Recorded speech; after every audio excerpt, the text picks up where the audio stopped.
bienvenue à vous tous à notre vidéo expert de ce soir, donc, qui est sur le thème de l'attente sur la liste de greffe. Donc on est dans un format un peu spécifique de vidéo, puisqu'on est sur une visio expert où on est un peu plus nombreux qu'habituellement. Donc vous verrez que les interactions seront un peu différentes. Donc je vais vous expliquer un peu toutes les modalités de ce soir. Donc moi je suis Emmanuela Canevière, donc je suis la responsable de la Maison du Rhin chez Renalou. Je suis également concernée parce que je suis atteinte d'une maladie de Berger et greffée d'un don vivant de mon mari depuis 7 ans. Donc, je vais passer la parole à nos animateurs pour qu'ils se présentent et puis ensuite à nos experts pour qu'on puisse démarrer. Donc Pascal, je te passe la parole en premier pour te présenter. Merci, Manuela. Donc, moi, je m'appelle Pascal. Je vais animer la réunion de ce soir. Je fais les visio hebdo aussi quand je suis disponible. Et je suis greffé 2 fois. Donc, une fois, il y a plus de 37 ans maintenant, d'un donneur décédé après un peu moins d'une année d'attente, pendant lesquelles j'étais en dialyse péritonéale. Et ensuite, il y a 2 mois, quasiment jour pour jour, j'ai été à nouveau greffé par un don du vivant avec ma maman. Et du coup, là, ben, l'attente, ça n'a pas été du tout pareil, puisque c'était juste la longueur, on va dire, du dossier administratif et des contrôles de santé. Ça a duré 8 à 9 mois. Voilà. Bienvenue à tous. Nathalie, je te passe la parole. Oui, merci. Donc, bonsoir tout le monde. Je suis Nathalie, j'ai 52 ans. Je suis bénévole pour Renalou depuis 2019, modératrice et animatrice sur le groupe Facebook. Je fais également partie de l'équipe de co-animation, donc des vidéos. Je suis transplantée depuis juillet 2011, soit bientôt 15 ans. J'ai eu un parcours pré-greffe, une attente de 3 ans. J'ai passé mon bilan pré-greffe environ sur 8 mois. Et c'est d'ailleurs l'un des experts qui avait validé à l'époque mon dossier à l'ABM, Monsieur Alain Attino. Donc, il avait validé mon inscription à l'agence de biomédecine. Donc, je passe la parole à Martine. Bonsoir à tous, Martine Varin. Donc, je suis greffée depuis 18 ans au CHU de Reims et je suis bénévole chez Renalou depuis bientôt 4 ans. Je suis à la fois co-animatrice pour les visios, référente régionale du Grand Est et représentant des usagers dans plusieurs instances de la démocratie sanitaire. Et donc, j'ai été greffée sans passer par la dialyse, donc c'est une greffe préemptive. Et je suis heureuse ce soir d'animer donc la visio avec les experts. Donc, je repasse la parole à Emmanuela. Merci à vous. Donc on va laisser nos experts de ce soir se présenter à leur tour et on attaquera par une petite présentation courte de leur part pour introduire le sujet de ce soir. Alain, je te laisse te présenter. Oui, bonsoir à tout le monde. Moi, je suis donc Alain Attino. J'étais médecin anesthésiste réanimateur pendant de très longues années à Necker Enfants Malades, dans le service d'urologie qui s'occupait des greffes de Necker, qui est un centre connu. Et ensuite, je me suis occupé des prélèvements d'organes à Necker.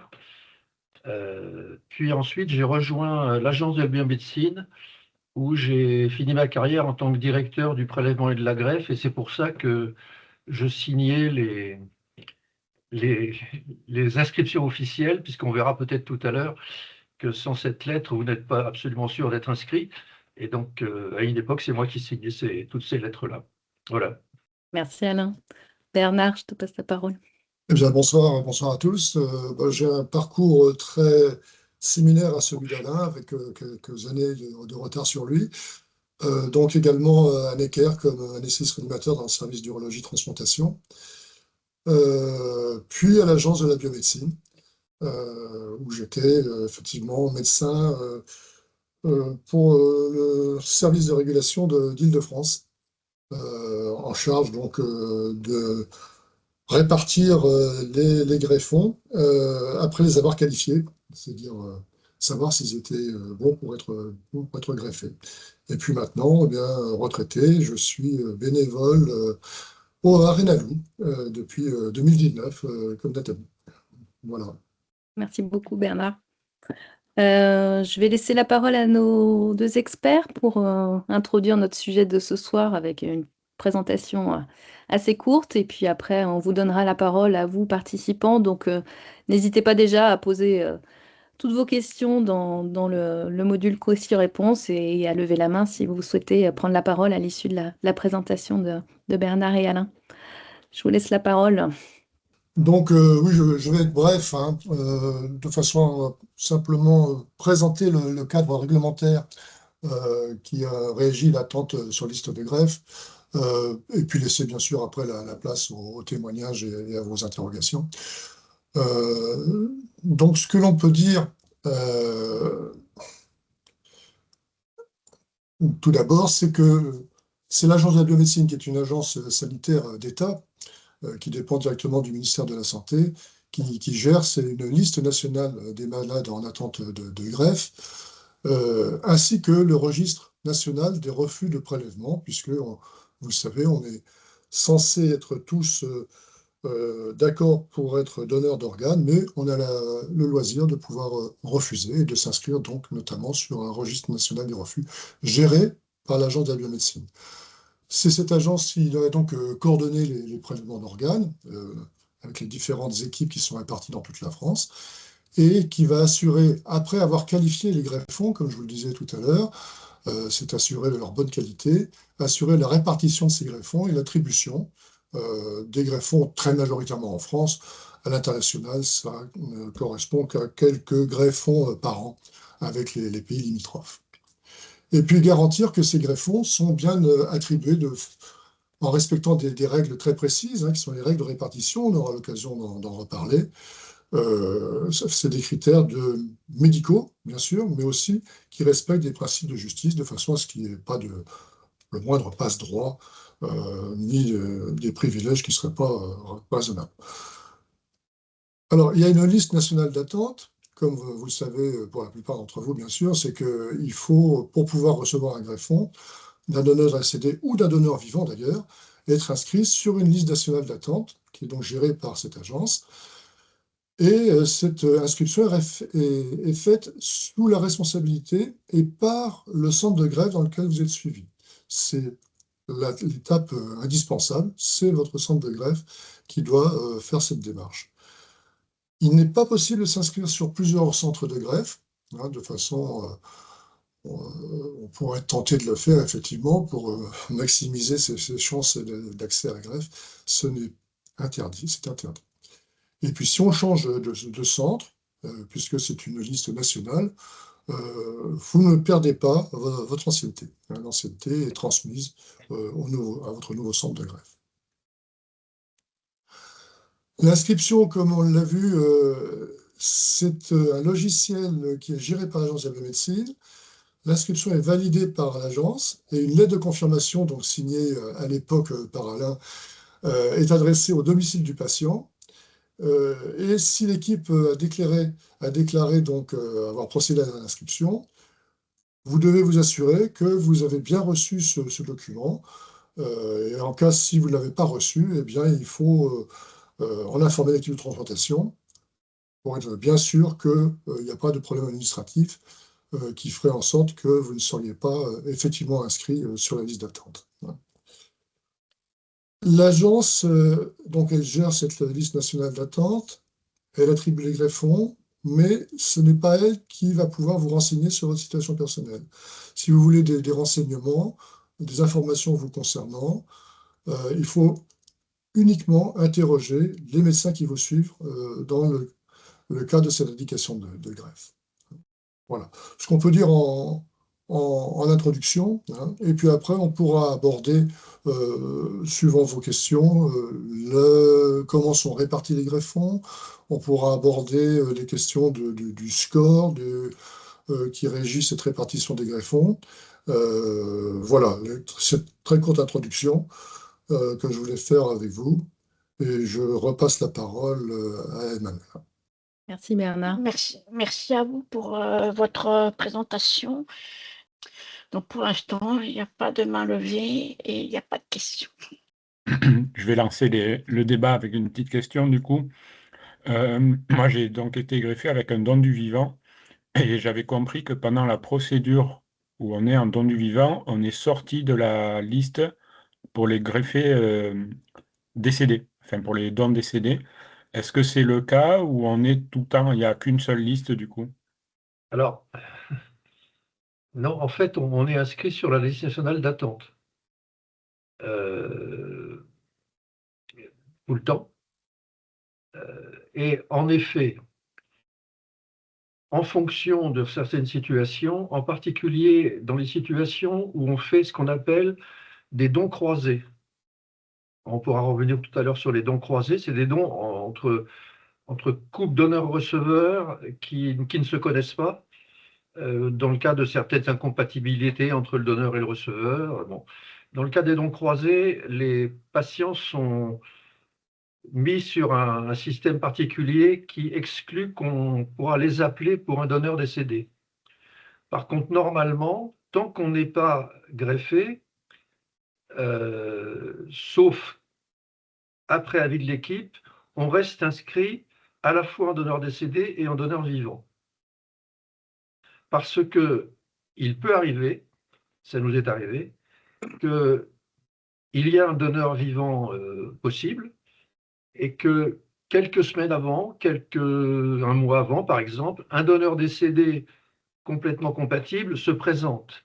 Et donc on laisse le choix à ce moment-là au receveur de dire je préfère prendre le rein du donneur décédé pour conserver pour plus tard éventuellement mon donneur vivant, ou je vais d'emblée prendre mon donneur vivant. Donc ça dépend un petit peu des situations. Mais on n'est pas rayé de la liste des donneurs, non, des receveurs. Pardon. D'accord, merci. Quelles sont les règles de calcul du score? C'est Bernard qui a la main sur la diaporama, je vais lui laisser parler. Ce sont des règles assez complexes, mais qu'on peut vous exposer de façon, disons, didactique, parce que c'est bien de les connaître. Alors, je voudrais d'abord en introduction dire que quand on parle d'une liste nationale d'attente, parce qu'il y a souvent des confusions, ce n'est pas une liste dans un ordre. Parce que souvent on dit on est le premier de la liste, le deuxième de la liste, le cinquième de la liste. Ça, ce n'est pas vrai du tout. Donc, si dans une équipe on vous dit que vous êtes le troisième sur la liste, ça n'a aucune incidence sur le choix ensuite des greffons. En fait, on est dans un grand sac, comme un sac de loto, si vous voulez. Hein, c'est un peu ça. Et en fonction des caractéristiques du donneur, des reins du donneur, eh bien, dans ce sac, on va aller chercher celui qui correspond le mieux. Et c'est ça le score que Bernard va vous décrire. Et donc, on n'est pas dans une liste qui se suit les unes derrière les autres. On est dans un grand système qui, à chaque fois, est remis à zéro. À chaque donneur, c'est remis à zéro. D'accord? Voilà. Bernard? Oui. Donc, la question, c'est comment les greffons sont-ils répartis? Il y a nécessité d'avoir un score régissant cette répartition. S'il y avait un receveur pour un greffon, il n'y aurait pas besoin d'avoir de règles de répartition. Malheureusement, en France, comme dans la plupart des pays, il y a plus de demandes de greffons que de greffons disponibles. Et donc, on est obligé d'avoir des règles pour répartir ces greffons de façon le plus équitable possible. Donc, c'est un système de score qui permet cette attribution, mais qui va, en dehors de certaines priorités nationales ou régionales, les situations d'urgence, les receveurs de moins de 18 ans, il y a un score qui est calculé pour chaque greffon, chaque malade, sur la liste d'attente, donc, et qui va tenir compte de l'ancienneté d'inscription. Plus on est inscrit depuis plus longtemps, et plus on a de points, en quelque sorte, dans ce score, de l'ancienneté de la dialyse, de la compatibilité, ça c'est très important, entre le donneur et le receveur, et la différence d'âge entre le donneur et le receveur, puisque le but est de ne pas avoir une trop grande différence d'âge entre le donneur et le receveur, de façon à ne pas attribuer, par exemple, un greffon, entre guillemets, très jeune, issu d'un donneur jeune, à quelqu'un de âgé, voire très âgé, et inversement. Ce score, il a subi, je dirais, un certain nombre de modifications depuis qu'il a été créé, de façon à essayer d'en améliorer la performance et d'améliorer donc son équité, en fait.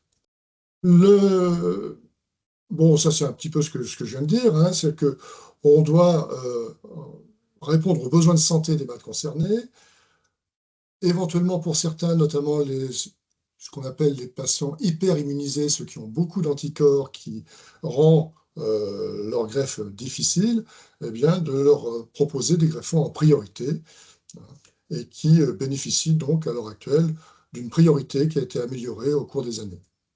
Le système d'attribution doit effectivement avoir plusieurs impératifs, c'est-à-dire un compromis entre l'équité, l'efficacité et la faisabilité.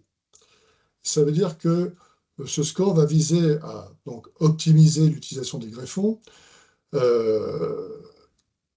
sur le territoire national, de façon à réduire les disparités géographiques qui existent. On pourra en reparler.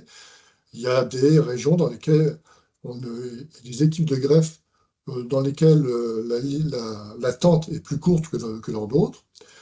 Et puis également, bien sûr, de prendre en compte les impacts médico-économiques de façon à limiter autant que faire possible les coûts. Donc, les critères d'attribution pris en compte, ça va être d'abord comme des critères d'équité, la durée d'attente sur la liste, on l'a dit, la durée de dialyse, et puis les difficultés d'accès à la greffe, de façon à ce qu'on n'exclue pas de la greffe les receveurs qui ont, par exemple, un groupe HLA, c'est-à-dire le groupe tissulaire, qui est un groupe rare, par exemple. Et puis des critères d'efficacité, il faut que le greffon que l'on va greffer ait les plus grandes chances d'avoir une durée de vie longue, eh bien, c'est l'appariement donneur-receveur, et c'est l'un des critères majeurs qui va impacter le résultat à long terme de la greffe. C'est d'autant plus important que non seulement ça va permettre d'augmenter la durée de vie du greffon, mais en plus, en cas de deuxième greffe, de générer le moins possible d'anticorps, puisque plus on a d'anticorps, et moins on a de chances de pouvoir être greffé à nouveau.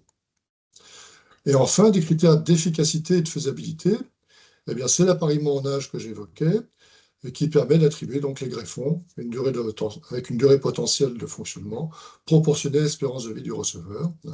C'est-à-dire qu'il n'est pas logique de donner un greffon d'un donneur jeune qui va avoir la durée de vie potentielle la plus longue à un receveur âgé, qui donc, il faut être tout à fait pragmatique, n'aura pas la nécessité d'avoir un greffon qui va durer 15 ou 20 ans, par exemple. Et puis on tient compte également des distances routières en minutes entre les lieux de prélèvement et de greffe. Et vous voyez que tous ces critères-là vont être recalculés en fait à chaque fois, à chaque proposition de greffon, hein, pour tenir compte de tous ces paramètres. Hein, et notamment, il y a un bon exemple qui est la distance routière. Ça change pour chaque proposition de greffon. Les greffons vont être proposés à deux échelons, un échelon local et un échelon national. Les greffons rénaux, donc issus d'un même donneur, sont proposés l'un à l'échelon local, c'est ce qu'on va appeler le rein local, on pourra avoir l'occasion d'en reparler, aux patients qui obtiennent le meilleur score sur la liste locale dans laquelle vous êtes inscrit. Sauf si aucun receveur n'a un différentiel d'âge de moins de 20 ans avec le donneur. Toujours pour éviter d'attribuer donc un greffon, entre guillemets, jeune à un receveur âgé. Donc ça, c'est une règle qui est pour l'instant peu remise en question, même si on aimerait bien que ça évolue. Il y a un greffon, lorsqu'une équipe prélève 2 reins, ce qui est le cas le plus fréquent, il y a un greffon qui est réservé à l'équipe qui a fait le prélèvement. L'autre greffon, le deuxième, est mis à la répartition, à l'échelon national, et cette fois-ci l'équipe locale est exclue, et attribué au patient qui obtient le meilleur score, qui tient compte notamment de la distance. Donc ça, c'est vraiment, et on pourra en reparler, hein, c'est ce problème du rein local, est un problème qui fait qu'il y a des équipes qui prélèvent beaucoup plus que d'autres et qui vont se retrouver privilégiées par rapport à d'autres parce qu'elles ont à leur disposition plus de greffons que des équipes qui sont moins privilégiées sur ce plan. Et donc, une liste d'attente, enfin une durée d'attente des inscrits dans cette équipe qui va être plus longue. Alors, la question, qui est une question cruciale, hein, évidemment, combien de temps je vais attendre? En France, la médiane d'attente, c'est-à-dire la durée au bout de laquelle la moitié des patients inscrits ont été greffés, est supérieure à 2 ans. Mais c'est très variable et ça va dépendre de beaucoup de paramètres, hein. Je vous ai mis ici l'hôpital d'inscription, quelques mois dans certaines équipes, notamment dans l'Ouest, à plusieurs années, en Île-de-France par exemple, la médiane est plus proche de 5 ans. Ça va dépendre du groupe sanguin, ABO. Si vous avez la malchance, entre guillemets, là aussi, d'habiter en Île-de-France et en plus d'être du groupe B, ce qui est mon cas, eh bien là, ça va être encore plus long. On pourra voir pourquoi ce groupe ABO du receveur est particulièrement important. En fonction de son âge, on sait que les receveurs âgés ont une durée d'attente qui est plus importante qu'un receveur jeune. Les particularités immunologiques, c'est-à-dire que si on a beaucoup d'anticorps, eh bien, on a moins de chances d'avoir l'attribution d'un greffon issu d'un donneur décédé. Voilà. Donc c'est difficile à prévoir, hein, pour une personne donnée. On peut se faire une idée, effectivement, avec des statistiques, mais ce ne sont que des statistiques, hein. Et puis, eh ben, il faut, le conseil, c'est de discuter de votre situation individuelle avec son médecin transplanteur. Hein, voilà. Bon, bien sûr, mais ça, c'est enfoncer les portes ouvertes, hein, et pour ceux d'entre vous qui l'ont vécu, vous connaissez bien cette situation, hein. Lorsqu'on est en attente d'un greffon, d'un donneur décédé, ben, il faut rester joignable, hein, dans un délai raisonnable. Alors maintenant, le gros progrès, ça a été le téléphone portable, hein. On n'est plus obligé, comme on l'a connu nous au début de notre carrière, d'être près d'un téléphone fixe, hein, heureusement. Et puis c'est pas à la minute près, hein, on dispose de quelques heures quand même pour rejoindre le centre de transplantation. Et ça ne va pas vous empêcher de s'éloigner ponctuellement, hein, que ce soit pour un déplacement professionnel, des vacances, un week-end. Mais avoir toujours en tête que en quelques heures, on doit pouvoir rejoindre, en cas d'appel, votre centre de greffe. Est-ce que l'inscription en contre-indication suspend l'ancienneté? Non. Non. Non. Non, ça absolument pas. Alors, puisqu'on parle des contre-indications dites temporaires, ça peut être un problème qui est méconnu parfois de certains patients parce que vous n'êtes pas forcément au courant qu'une équipe vous a mis en contre-indication temporaire. Voilà, donc c'est bien de temps en temps de demander quand vous n'êtes pas appelé si vous êtes pour une raison ou pour une autre, parce que bien sûr une équipe ne va pas vous mettre en contre-indication temporaire sans une raison la plupart du temps médicale, ou comme on vient de le voir par exemple dans la présentation de Bernard, si vous avez décidé d'aller voyager à l'autre bout de la Terre, bien que dialysé, ce qui est parfois possible avec certains, on ne va pas vous appeler parce que vous ne serez pas dans des délais convenables revenus dans votre centre de greffe. Donc ça peut être des cas comme ça. Mais sinon, la plupart du temps, c'est des contre-indications médicales. Mais sinon, non. Quand on est en contre-indication temporaire, ça ne change pas du tout la durée d'attente. Et d'ailleurs, certaines équipes, quand elles vous inscrivent, mettent en considération temporaire le temps parfois d'avoir d'autres résultats d'examen, parce que parfois vous avez besoin d'autres examens pour être sûr, vous êtes inscrit quand même, et donc vous êtes parfois en condition temporaire dès l'inscription, le temps d'avoir ces examens, mais justement ça ne retarde pas ça prend en compte votre ancienneté. Mon néphrologue m'a expliqué que pour les personnes ayant un groupe sanguin de groupe O, le temps d'attente est plus important, au moins 4 ans. Je souhaiterais savoir pourquoi. receveurs du groupe O sont, comme pour les groupes sanguins, hein, comme pour le don du sang, donneurs universels. Donc, ils vont donner des greffons non seulement à des receveurs du groupe O, mais également du groupe A, du groupe B, du groupe AB. Hein. Donc, finalement, le, le nombre de greffons issus d'un donneur du groupe O va être réparti au-delà des receveurs du groupe O. Voilà. Ce qui est par exemple pas le cas d'un groupe rare, qui est le groupe le plus rare en France, qui est le groupe AB, hein, puisque c'est simplement 7% des Français. Finalement, ils n'ont pas un temps d'attente beaucoup plus long que les autres, parce que ils peuvent recevoir des greffons voilà, d'autres, notamment du groupe O, et bien sûr des donneurs du groupe AB. Le groupe O, c'est le plus fréquent en France, hein, c'est à peu près 45% de la population. Hein. Le groupe A, c'est un petit peu moins, un peu plus de 40%. Mais vous voyez que du fait que le groupe O donne un peu à tout le monde, il se retrouve un peu défavorisé finalement. Voilà. Du côté receveur. Du côté receveur, oui. Voilà. Comment réduire la disparité d'attente selon les régions? Vaste question, et justement, c'est une question qui préoccupe beaucoup l'association Renalou, hein, d'essayer de faire en sorte que ces disparités diminuent.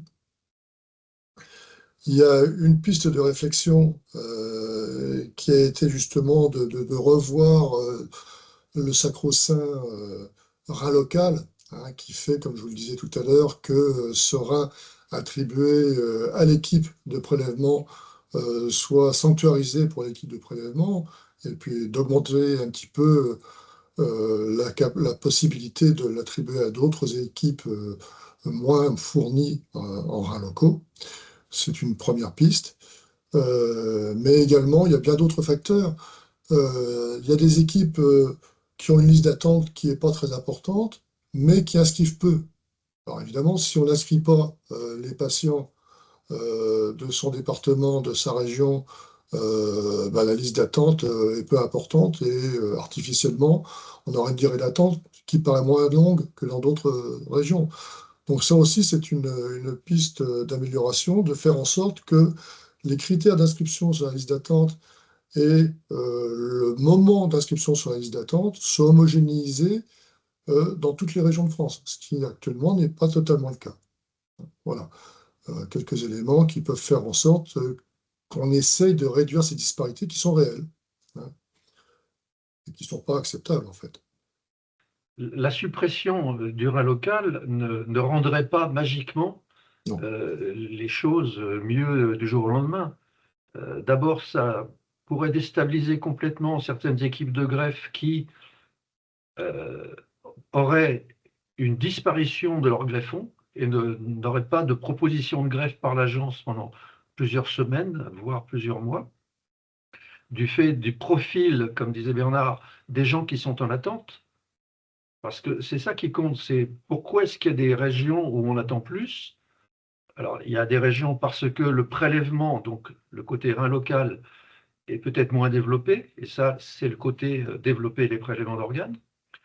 Et d'autres, comme je disais tout à l'heure, d'autres régions qui, de l'ancienneté et du nombre de patients en particulier, qui ont des très nombreux anticorps, parce qu'il y a des regreffés, parce qu'ils prennent des malades différents des autres, se trouvent avec des listes plus grandes.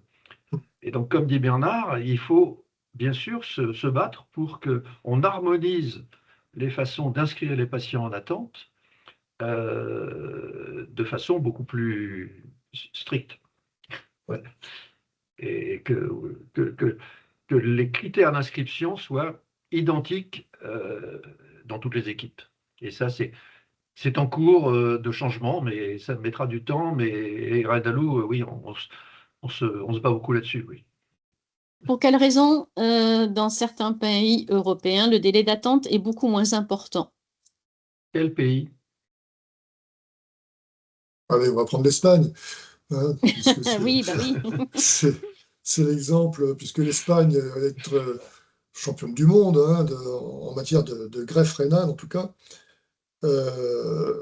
En Espagne, ça effectivement tient à un certain nombre de facteurs. Hein. C'est une cause nationale. Hein. C'est-à-dire qu'il y a une fierté à être donneur, à être de la famille d'un donneur. Il y a un taux de refus lorsque on s'entretient avec les proches pour savoir quelle était la position du donneur potentiel, un taux de refus qui est très inférieur à ce qu'il est en France, hein, puisqu'il est de l'ordre de 20%, alors qu'en France, on a dépassé cette année les 35%, avec dans certaines régions comme l'Île-de-France, 50% de refus. Donc tout ça fait que, eh bien, il y a des temps d'attente qui sont bien moindres, hein, avec un pourcentage de greffés par rapport aux dialysés, qui est l'inverse de ce qui est en France, c'est-à-dire qu'il y a 60% de greffés parmi les insuffisants rénaux terminaux et 40% de dialysés. Alors qu'en France, c'est le contraire. Il y a 60% de dialysés et 40% de greffés. Voilà. Donc l'Espagne, c'est effectivement l'exemple qu'il faut suivre. Hein, on a de nombreux contacts avec les équipes, notamment de Catalogne, hein, qui sont parmi les équipes espagnoles parmi les plus performantes.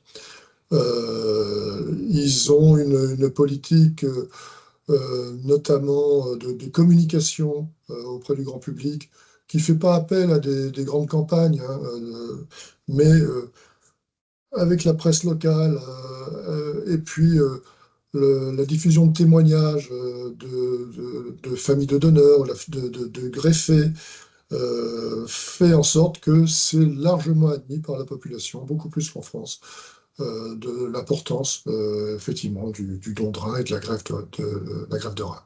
Donc c'est tout un ensemble finalement qui fait qu'ils sont beaucoup plus performants que nous. Alors attention, la France n'est pas au fin fond du classement, hein, mais on a une marge de progression, comme on dit, qui est certaine. Qu'est-ce que le FAG, facteur d'accès à la greffe?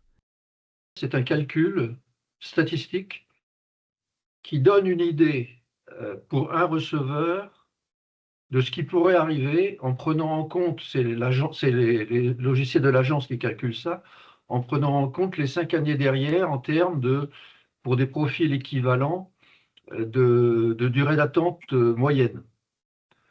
Donc ça pourrait vous donner une idée sur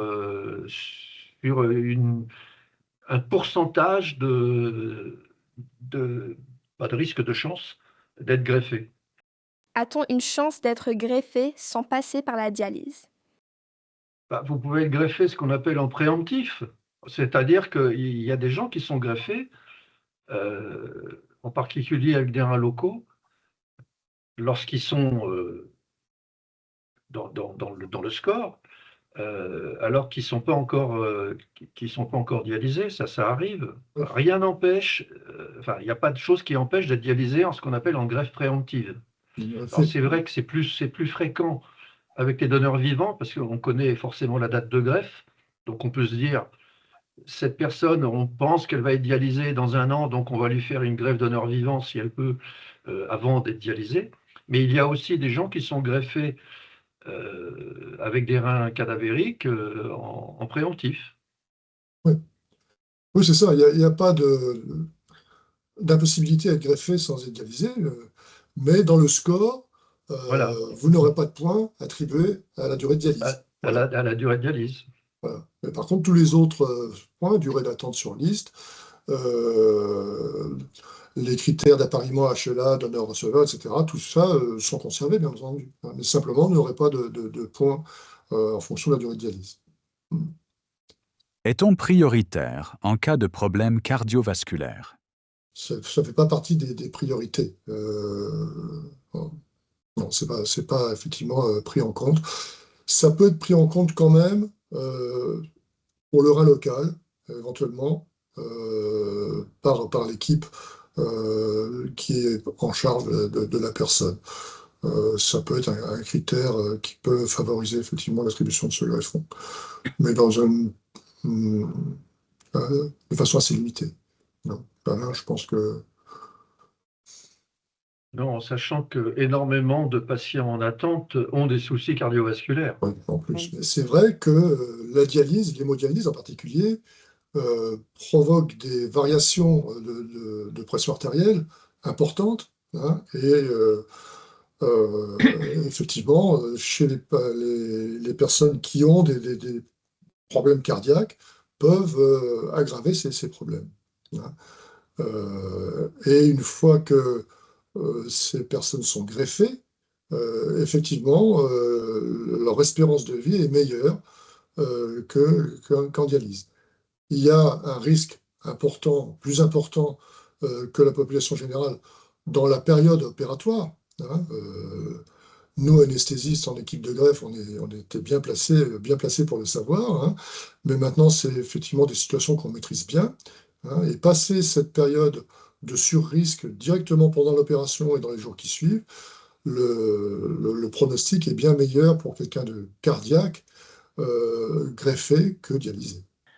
Une question qu'on a eue tout à l'heure concernant la compatibilité.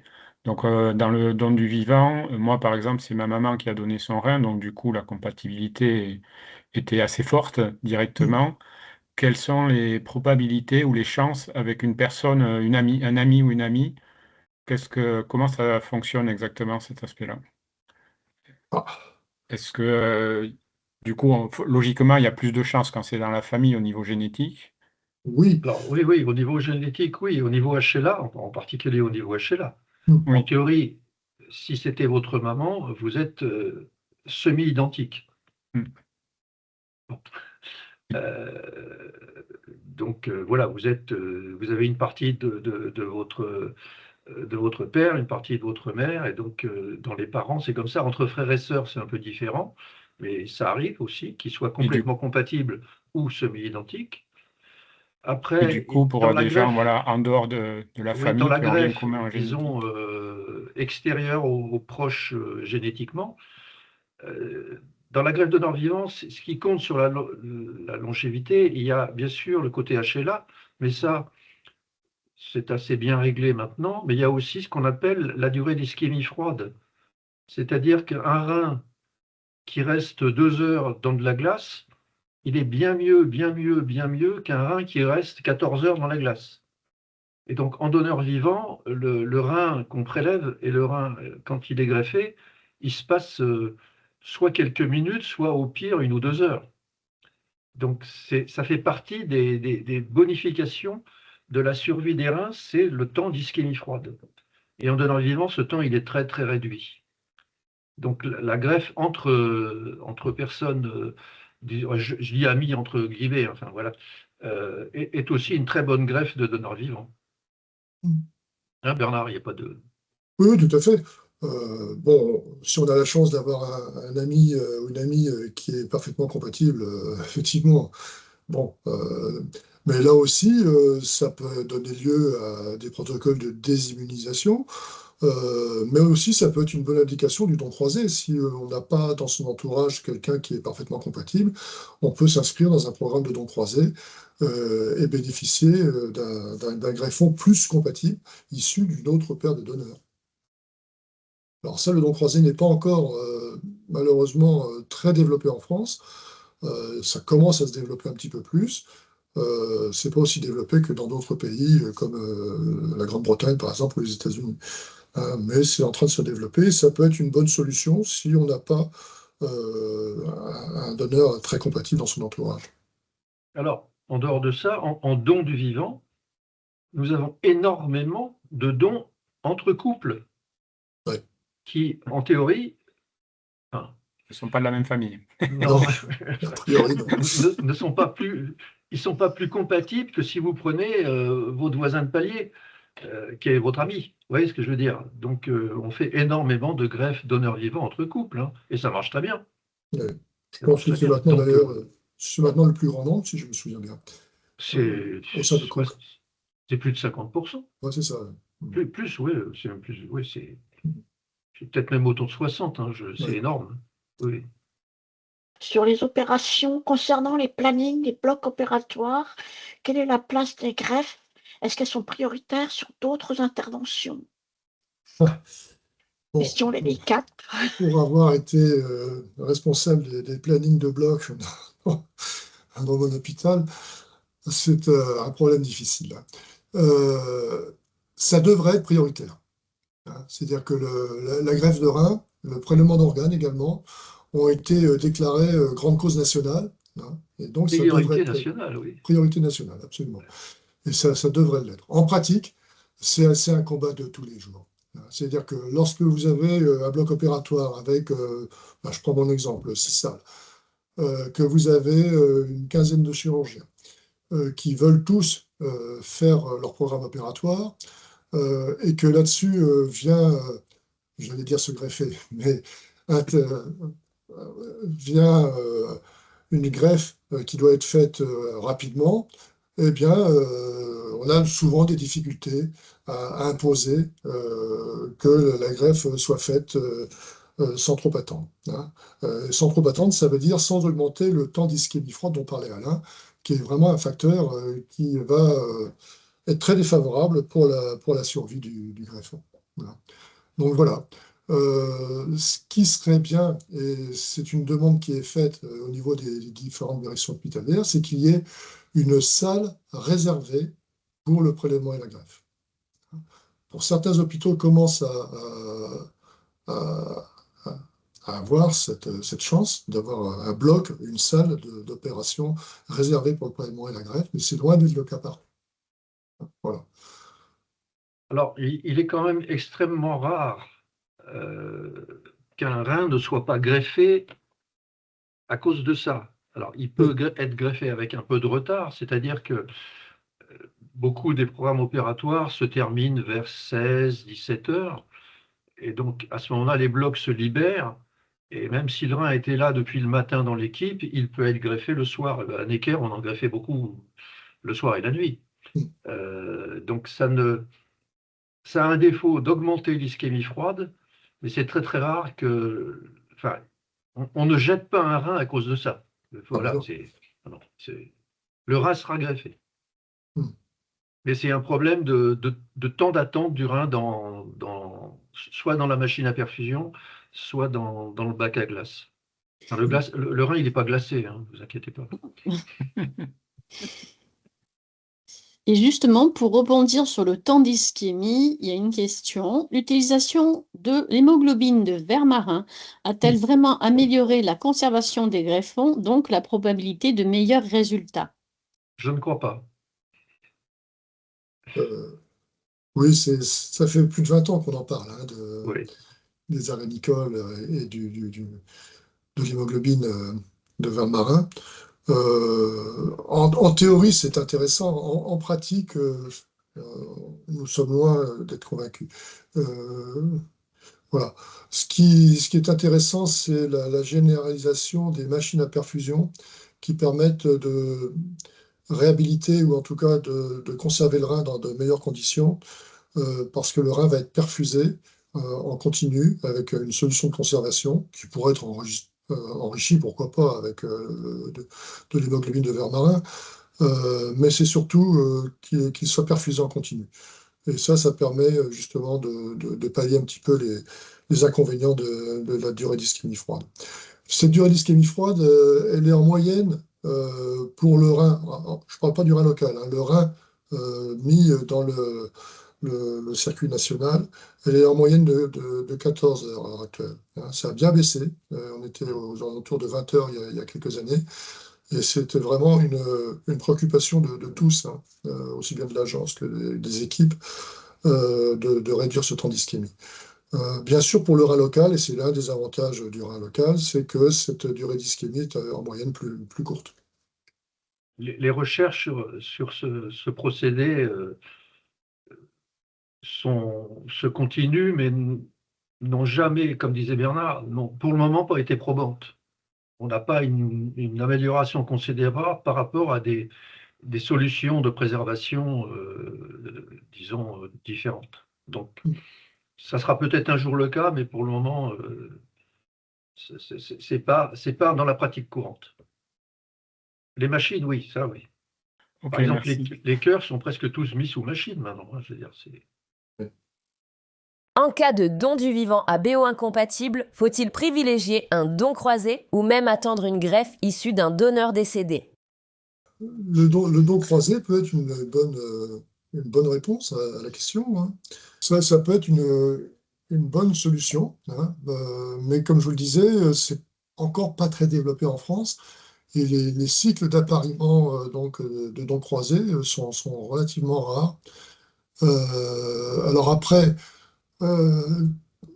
versus donneur décédé, tout dépend de la qualité du greffon qui sera proposé et justement de la qualité de l'appariement HLA de ce greffon par rapport au receveur, hein. Donc il n'y a pas de réponse univoque, hein, mais voilà, donc croisé si possible. Et sinon, pourquoi pas attendre un greffon, un bon greffon de donneur décédé.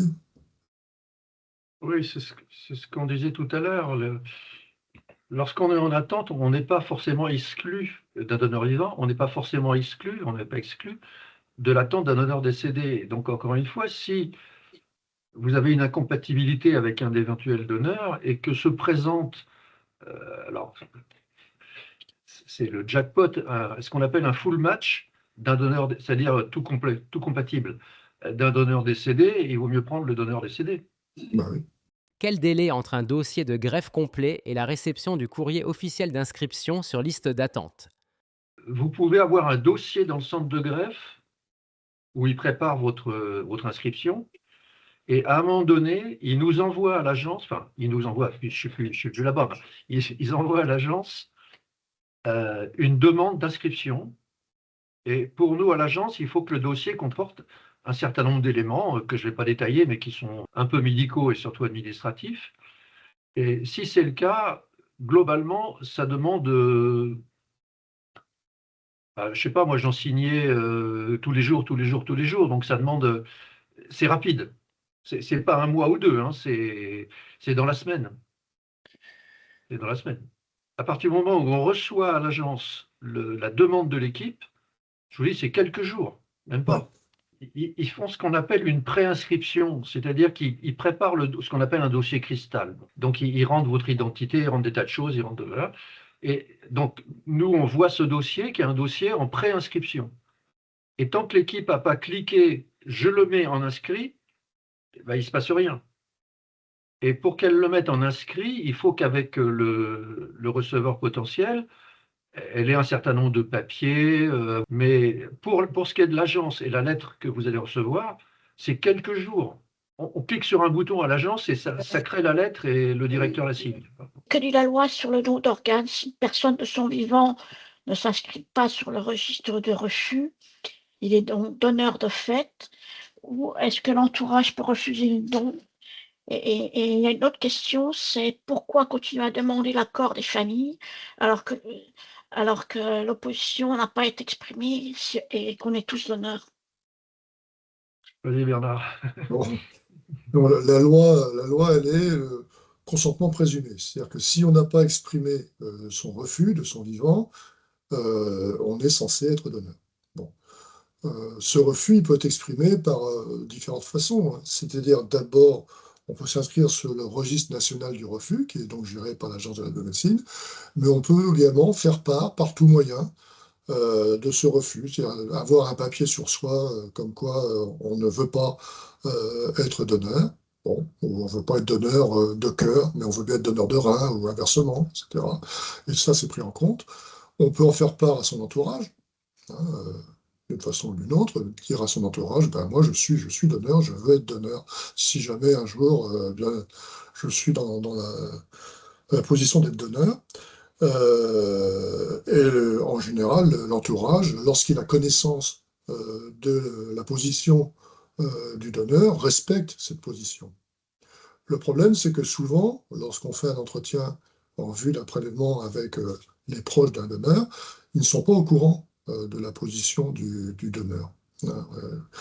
Et ça, on incite beaucoup à ce que les gens, de leur vivant, on se manifeste tous et qu'on fasse savoir sa position. On est donneur, on n'est pas donneur, mais qu'on le dise. Parce que, alors à ce moment-là, On ne recherche pas l'assentiment des proches lorsqu'on fait un entretien en vue d'un don. On leur demande quelle était, selon vous, la position du donneur potentiel. Et c'est ça la loi. Maintenant, lorsqu'on se retrouve face à des proches qui sont farouchement opposés au fait que leurs proches soient donneurs, il y a toute une phase je dirais, de négociation qui n'est pas facile, parce que c'est souvent dans des conditions d'un décès subi suite à un accident vasculaire cérébral, le plus souvent, ou un accident quel qu'il soit. Et donc, c'est rajouter de la souffrance aux proches. Et on fait toujours en sorte de ne pas rajouter cette souffrance finalement et d'obtenir finalement le consentement des proches, même si selon la loi, il n'y a pas à obtenir ce consentement. Voilà. C'est toujours un moment très difficile quand les coordinations hospitalières de prélèvement, ce moment d'entretien avec des proches qui sont sous le coup d'une nouvelle qui est pour eux évidemment terrible, le décès d'un proche, avec en plus la difficulté de comprendre ce qu'est la mort encéphalique. On prélève quelqu'un qui est en état de mort encéphalique, donc qui est déclaré mort puisqu'il n'a plus aucune activité cérébrale, suivant des critères qui en France sont très stricts. On appelle les examens complémentaires, des examens cliniques, qui ne donnent pas lieu au moindre doute, mais les proches sont devant quelqu'un qui donne des signes de vie. Ce sont des signes de vie qui sont des signes de vie artificiels, puisque c'est une ventilation artificielle. C'est le soutien de la pression artérielle qui est complètement artificielle. Et si on arrête ce soutien, que ce soit de la ventilation ou de la pression artérielle, la mort intervient très très rapidement. La mort, elle est déjà intervenue. Vous voyez que là aussi, il y a une ambiguïté, mais l'arrêt cardiaque intervient très rapidement. Donc c'est tout ça qui est très difficile à faire admettre à des proches le coup d'une nouvelle évidemment difficile à accepter. Donc en résumé, on est tous donneurs potentiels, il faut le faire savoir si on est pour ou si on est contre, mais ne pas laisser ce poids finalement aux proches lorsqu'il y aura un entretien en vue d'un prélèvement. Ce poids finalement d'avoir à rendre compte d'une position qui n'est pas forcément connue. Voilà ce qu'on peut dire. C'est ce que l'Espagne fait mieux que nous. Oui. Bonsoir à tous. J'ai une petite question de science-fiction. Nos amis les cochons et leur charcuterie sont un peu notre ennemi. Qu'en est-il au niveau mondial des recherches sur la xénogreffe? Et quel est l'état d'esprit en France sur le sujet? Est-ce que c'est des sujets que prépare ou c'est effectivement de la science-fiction? Ce n'est plus de la science-fiction, puisque c'est une voie de recherche extrêmement prometteuse, avec des premières greffes qui ont eu lieu aux États-Unis à partir de greffons de porcs transgéniques, qui ont subi des manipulations génétiques de façon à ce qu'ils soient plus compatibles avec l'humain, et qui génèrent moins d'anticorps, avec des résultats qui sont de mieux en mieux, puisque le dernier greffé, à ma connaissance, a gardé son greffon 5 mois, 6 mois, je ne sais plus exactement. Mais enfin, 5 ou 6 mois. 5 ou 6 mois. Et oui, il a été regreffé par ailleurs après, non? Et il a pu être regreffé après, exactement. Il a pu être regreffé après. Et donc, la crainte, justement, de la génération de ces anticorps après une greffe de porc a été levée, puisqu'il a été démontré que, bien qu'ayant eu une greffe issue d'un greffon porcin, eh bien, on peut être regreffé avec un greffon humain par la suite. Alors, les États-Unis sont en pointe sur ce sujet. En France, pour l'instant, il y a deux équipes qui travaillent sur ce sujet. Une équipe qui travaille en relation avec une équipe américaine. C'est pas de la science-fiction. C'est pas tout de suite en France en tout cas. Mais à moyen terme, on peut espérer effectivement avoir à disposition des greffons issus de porcs transgéniques. Ça va se faire. Mais Ouais. c'est vrai que 5 mois ou 6 mois de survie avec un greffon de porc, c'est beaucoup moins que la plupart des reins qu'on transplante. Ouais, heureusement. Et que, contrairement aux greffes de cœur, par exemple, en maladie rénale chronique, on a une alternative qui est la dialyse. Donc là aussi, il y a un choix de bénéfice-risque entre est-ce que vous préférez qu'on vous greffe un rein de porc avec peut-être des complications inconnues pour le moment, ou est-ce que vous préférez rester en dialyse? Parce que vous n'allez pas mourir immédiatement en dialyse. Vous voyez ce que je veux dire? Donc ça se discute. Et d'ailleurs, la révision de la loi bioéthique qui va avoir lieu cette année, oui, c'est cette année, Bernard, Oui. prévoit d'étudier ces phénomènes de xénogreffe. Alors, parce qu'il n'y a pas qu'en rein, hein, il y a la xénogreffe en foie et en cœur. Oui, en cœur. Le poumon, peut-être pas. Donc, En tout cas, c'est pas de la science-fiction. c'est pas de la science-fiction à 1000 ans. Mais il faudra encore pas mal d'années avant que ça soit, qu'il y ait des élevages de porcs suffisants pour greffer tout le monde. Et voilà. Merci beaucoup, Alain et Bernard. On arrive au terme de notre vidéo d'aujourd'hui. Un grand merci à tous les deux, Alain et Bernard, pour votre disponibilité et vos réponses très claires à toutes les questions qui ont pu être posées ce soir. Et un grand merci à tous nos participants qui ont été également nombreux. J'espère que ça a pu vous éclairer sur pas mal de sujets. Donc, encore un grand merci à tous. Passez une bonne soirée et puis à bientôt. À bientôt. Merci, bonsoir. Merci.